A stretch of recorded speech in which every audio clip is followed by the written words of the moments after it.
Hello friends, ਮੈਂ ਸਨੇਹਲਤਾ ਤੁਹਾਡਾ ਸਵਾਗਤ ਕਰਦੀ ਹਾਂ ਤੁਹਾਡੇ ਆਪਣੇ YouTube ਚੈਨਲ ਪੰਜਾਬੀ ਅਕੈਡਮੀ ਵਿੱਚ। ਆਪਾਂ ਇੱਥੇ ਪੰਜਾਬੀ ਦੇ ਟੌਪਿਕ ਅਲੰਕਾਰ ਤੇ ਗੱਲ ਕਰਾਂਗੇ।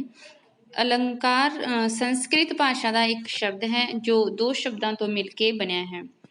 अलंकार का अर्थ की हुंदा बच्चों? श्रृंगार करना, सजावट जां गहना। ठीक है, जो कविता नूं अलंकृत करे वह की है? अलंकार है। अलंकार कविता दे गहने हैं। ठीक है बच्चों, अलंकार का शाब्दिक अर्थ गहने, जेवर, टूम, सजावट अते सहज श्रृंगार तो लिया जाता है। अलंकार का भाव साज सजावट भी मन्निया जाता है।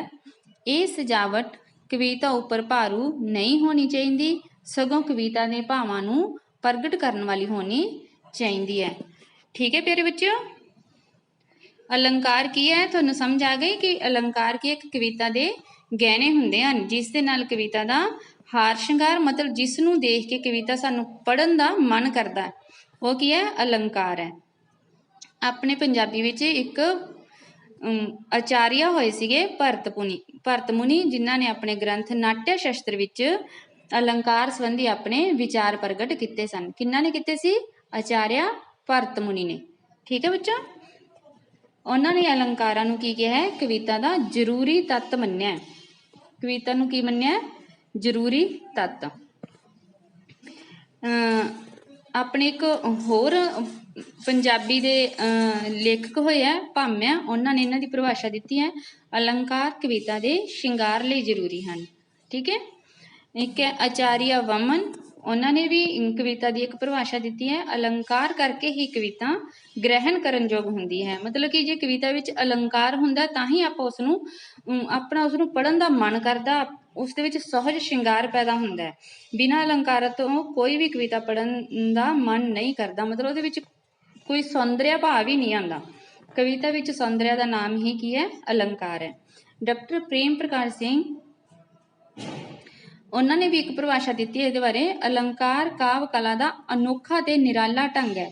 अलंकार की है? काव्य कला का अनोखा ते निराला ढंग है जो कवि दे बोलों के शब्दों में अद्भुत चमत्कार पैदा करके कविता के सहज विच वाधा करता है। अलंकार की करता है? कविता के सहज श्रृंगार विच वाधा करता है। अखरां, वर्णां, शब्दां, वाकां, शब्दार्थां, धुनियां अते मुहावरियां दी विलक्षण वरतों अते शब्द संयोजन नाल चमत्कारी सहज पैदा करते हैं। अलंकार की है? अखर, वर्ण, शब्द, वाक, शब्दार्थ, धुनियां अते मुहावरियां दी नाल की करते हैं? कविता विच चमत्कार पैदा करते हैं। ये सारियां की हुंदियां? कलात्मक युक्तां अते सहज विधियां नूं की कहा जाता है? अलंकार कहा जाता है। कविता विच अलंकार का की महत्व है? काव्य सहज अते शोभा नूं वधाउंदे हन। अलंकार की करते हैं? काव्य सहज अते शोभा नूं वधाउंदे हन, काव्य नूं चमत्कारी ते प्रभावशाली बनाउंदे हन। अलंकारां नाल कविता की बनदी अपनी? चमत्कारी ते प्रभावशाली, जिसनूं बार बार पढ़न का साडा मन करदा होवे। ठीक है, काव्य अर्थां विच स्पष्टता पैदा करते हैं।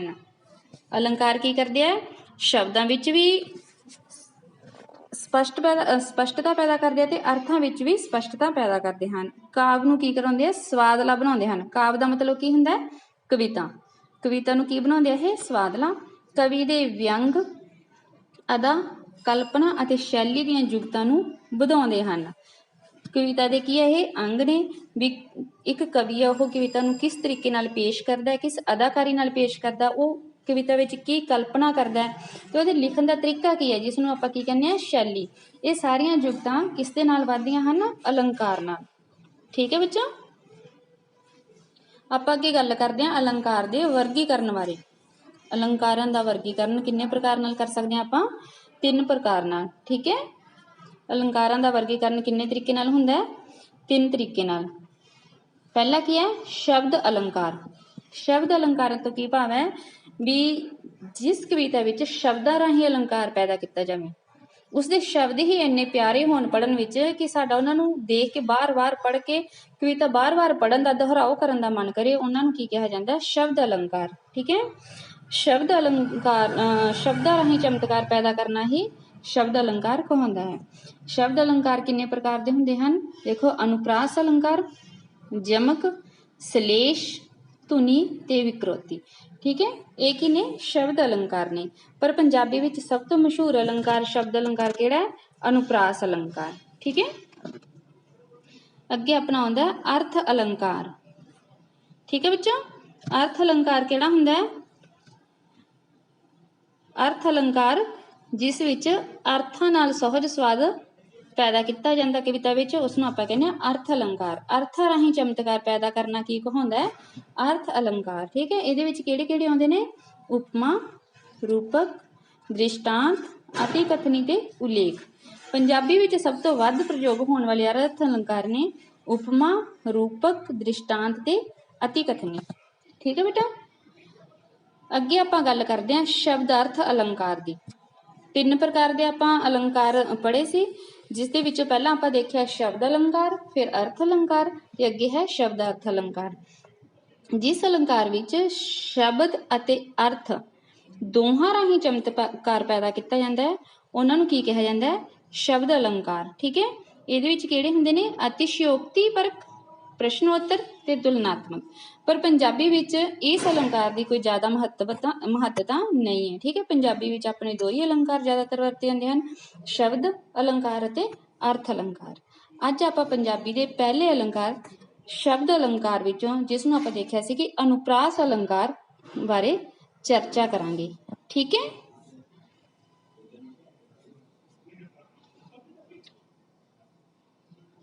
शब्द अलंकार अनुप्रास अलंकार की है? एक शब्द अलंकार है जिस विच शब्दां राहीं कविता विच चमत्कार पैदा किया जाता है। ठीक है, शब्द अलंकार किस तरह है?